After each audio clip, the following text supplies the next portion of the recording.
వంటలకు ఇంతకంటే స్వచ్ఛమైన గానుగ నూనె మరెక్కడా దొరకదు. SRV naturals. ఆర్డర్స్ కై స్క్రీన్ పై నెంబర్ కి కాల్ చేయండి. ఘర్షణలు, ఒకరిపై ఒకరు రాళ్లు రువ్వుకోవటం, కర్రలతో తలలు పగలగొట్టుకోవడం, హింసాత్మక ఘటనలు ఇవి ఎన్నికల వేళ ఏపీలో జరిగిన సంఘటనలు. పోలింగ్ రోజున జరిగిన హింసాత్మక ఘటనలపై సిట్ అధికారులు ఇప్పటికే దర్యాప్తు పూర్తి చేసి ఉన్నతాధికారులకు నివేదించిన సంగతి తెలిసిందే. మాచర్ల నియోజకవర్గంలో జరిగిన ఎన్నిక సందర్భంగా చోటు చేసుకున్న ఘటనల వల్ల ఏపీ రాజకీయం మళ్లీ హీటెక్కింది. వైసీపీ ఎమ్మెల్యే మాచర్ల నియోజకవర్గ అభ్యర్థి పిన్నెల్లి రామకృష్ణారెడ్డి ఈవీఎంను ధ్వంసం చేసిన దృశ్యాలు తాజాగా వెలుగులోకొచ్చాయి.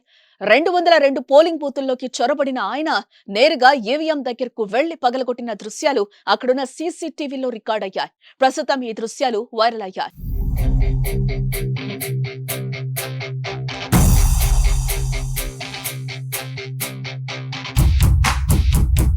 మాచర్ల నియోజకవర్గంలోని అన్ని పోలింగ్ బూతులలో సీసీ కెమెరాలు ఏర్పాటు చేశారు.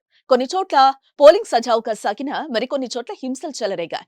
టీడీపీ, వైసీపీ వర్గాలు తీవ్ర స్థాయిలో ఘర్షణకు దిగారు. ఘర్షణల నేపథ్యంలో పోలింగ్ రోజు సాయంత్రం ఎమ్మెల్యే పిన్నెల్లిని పోలీసులు హౌస్ అరెస్టు చేశారు. మాచర్ల అల్లర్లపై సిట్ విచారణ ప్రారంభం కావడంతో ఎమ్మెల్యే పిన్నెల్లి అజ్ఞాతంలోకి వెళ్లారు. అయితే తాను ఎక్కడికే వెళ్లలేదని, హైదరాబాద్ లోనే ఉన్నారని ఎమ్మెల్యే పిన్నెల్లి మీడియాతో మాట్లాడారు.